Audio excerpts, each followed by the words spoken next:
Welcome back to our show, your show, Let's Talk Stocks. And you're joining us because in studio with us again is Marjorie Leyden-Kirton, and she is Acting Executive Director of the Jamaica Cultural Development Commission. And of course, we're continuing our interview with Marjorie. She spoke a lot in the first interview about all the things that the JCDC does. Of course, as a business channel, we're always concerned about how you monetize some of the things that we do.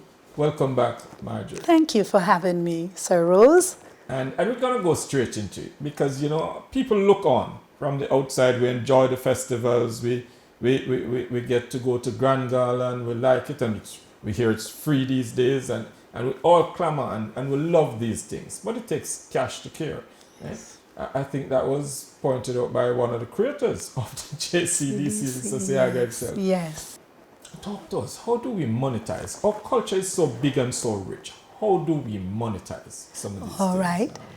So, you know, over the years, we have, with all the events and the competitions, we have tried our best to monetize that by asking for a fee for persons to attend these events. But you know, because we're a government agency and we're into development and preserving, we offer these at the most reasonable cost. All right, so we do charge a fee to enter the showcasing competition. So when we do like a Miss Jamaica Festival Queen show, there's an entry fee, festival song. Due to the COVID in the last 2 to 3 years, we haven't, you know, been charging. We've been giving everything free until we have the nation stabilized again, and we'll go back to that. But we have also tried to offer the events management, and we offer that at a fee. So when the various agencies and any company, they may come to us to produce an event, we charge a reasonable. And you have a vast experience in that. Vast experience, over 60 years, you know, and we've gotten better in recent times. So we monetize through that means. The Ranny Williams Center, we also charge for persons to utilize that facility. We do costume rental because, you know, we do a lot of events and we have our hostesses and we have costumes to deal with that. So we also monetize that through a rental system. We also provide, if persons need, decor services, and we have the people who do that, so we are able to arrange at a cost for you to do these things. So we have a business development unit that has been looking at how we can take our products. We also have a shop, a gift shop, with merchandise, and we merchandise special occasions when we do our independence, when we do our heritage celebrations, and we're always looking for unique artistic you know, things to showcase and to have as merchandise. So we have a gift shop, so persons can come in and get their unique, authentic Jamaican gift. Yes. Marjorie, one of the things, and you'll hear me repeating brand Jamaica internationally. Yes. Massive. Are we looking as we train, and so one of the things as we look at a business perspective, maybe to deliver, unearth more of this talent and send them out there to increase the earning power. The more of them we put out there, the more they go, they earn more contribution to GDP. Is that really a part of your mandate? To get, you know, the orange economy is a big thing these days. Is that a part of the mandate? Are we looking at it from even exporting some of these talents? Most definitely, and that is why we have that business development unit. You know, that unit is looking at how we can export what we have. So when the needs come in, they're not just from Jamaica. And when we do some international programs that come to Jamaica, we are the entity that is called upon to provide that entertainment, for Jamaica, and to ensure that that product is delivered in an excellent manner, that brand Jamaica that they speak about. So yes, we continue to work with the talents and to try to ensure that wherever the exposure can be given, we try to get them into that field. You did mention culinary arts. Yes. That's not something that we normally look at as art. But talk to me about your culinary arts competition and the kind of value that you generate around this kind of thing. Oh, that is truly one of our most exciting event. Right now, we're in the process of collecting our entries. There's special focus this year on the coconut. So people will have to find all the various ways they can utilize the coconut. So that's what the culinary program is about. It reaches far and wide. All the institutions in Jamaica that deal with culinary and home economics and all of that, we get the young people, elderly, everybody to participate. And it's a program that allows our traditional foods to be maintained and to unearth and find new ways of keeping that tradition alive. For example, one year, a product that let me call it a food, that we call a fruit maybe, the thinking toe. You're all right. One year we had in the festival where someone was able to create ice cream using the thinking toe, and it was absolutely delicious ice cream. And you did not get that smell that comes with the thinking toe. You got the sweetness that came out of it. So that competition continues to unearth some unique talents, and each year we focus on a Jamaican food or fruit to bring some attention and to see what new things we can do with that product. Kingston has been designated cultural city. Yes. How big a role JCDC played in that? I would say because Kingston is our capital, this is where we receive most entries in all our competitions, and when we're commemorating or various historical dates, we get the highest level of participation. I believe the contribution would have been mainly through the traditional way. So for example, Kingston being as you say, the city of culture and entertainment, all our colorful city. Yes, so all our finalists or winners would have been a part of that entertainment arena. So wherever entertainment is going on, you're going to find that we have some winners out of the program into that.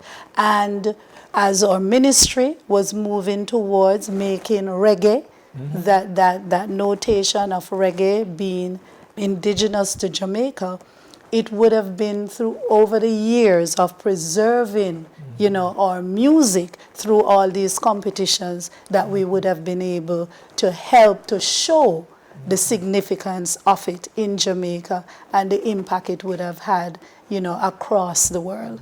As you talk about reggae, so we've given the world different music forms. Yes. I mean, there are art forms in and out. And dance, yes. But we've gone reggae, we've given them dancehall in the more modern time. But there has been music before that we are unique to us. Yes, or mental music, that would have been a foundation music. And the JCDC produced a mental CD back in the days, which is still one of the reigning products that we have at the JCDC, Mento Music.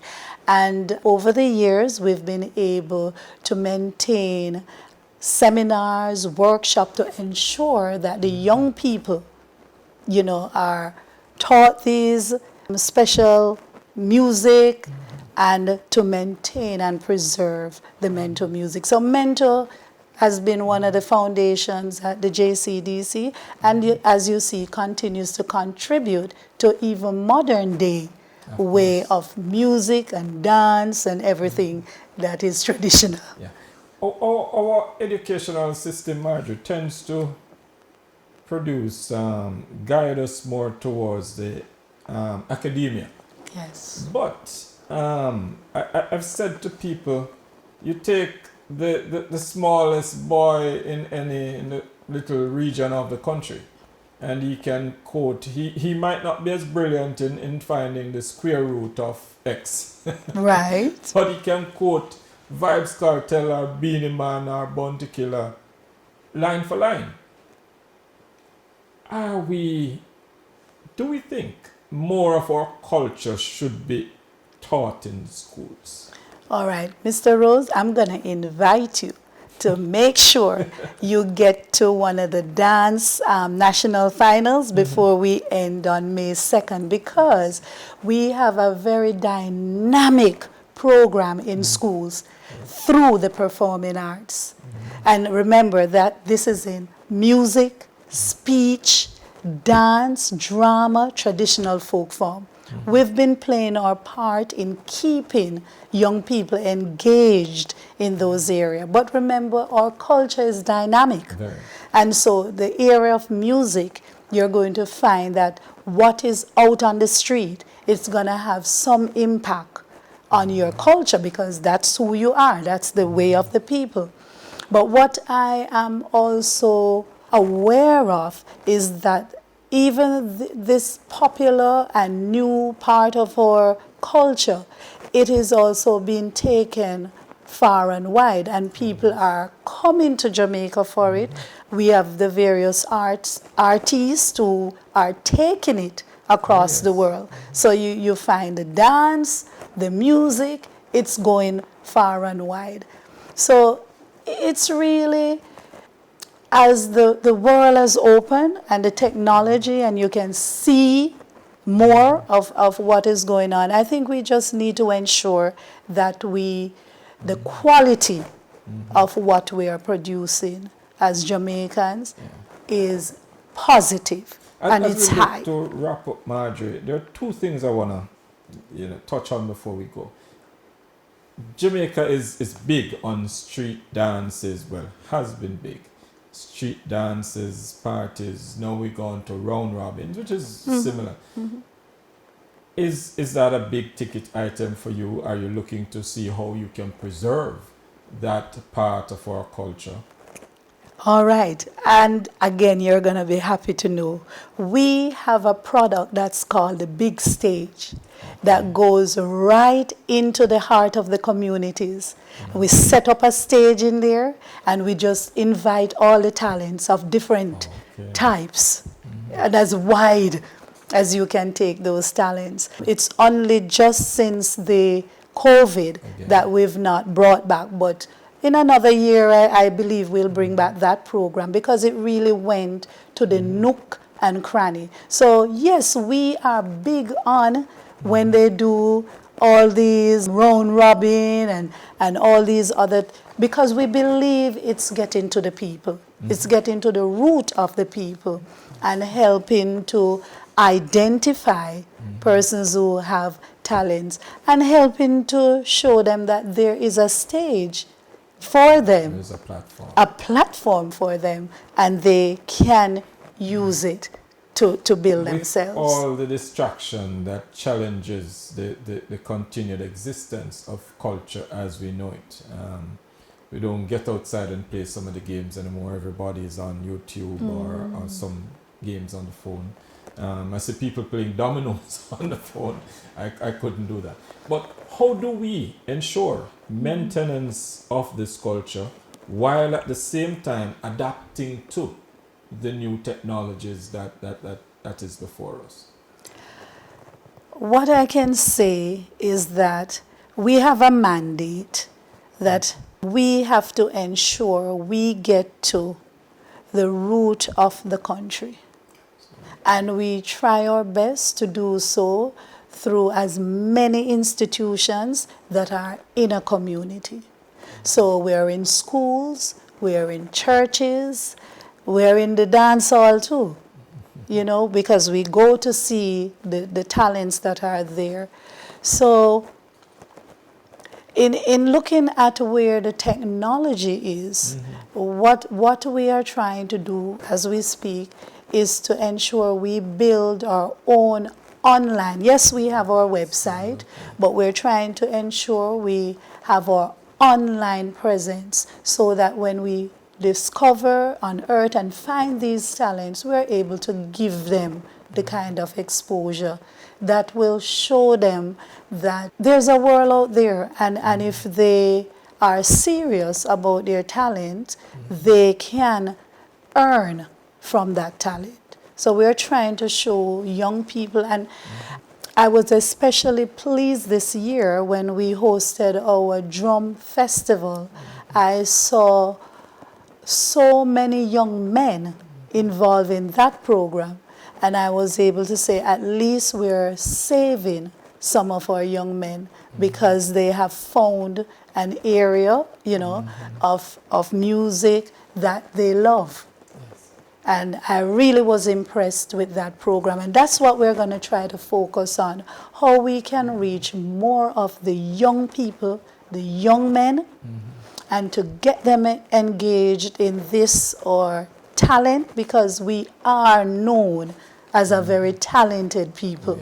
And our music, our dance, all our areas, because even the drama, theater, people love theater. There are so many plays, you know, and we have persons who have come through the JCDC drama program who continue to be in the theater arena and working in the theater arena.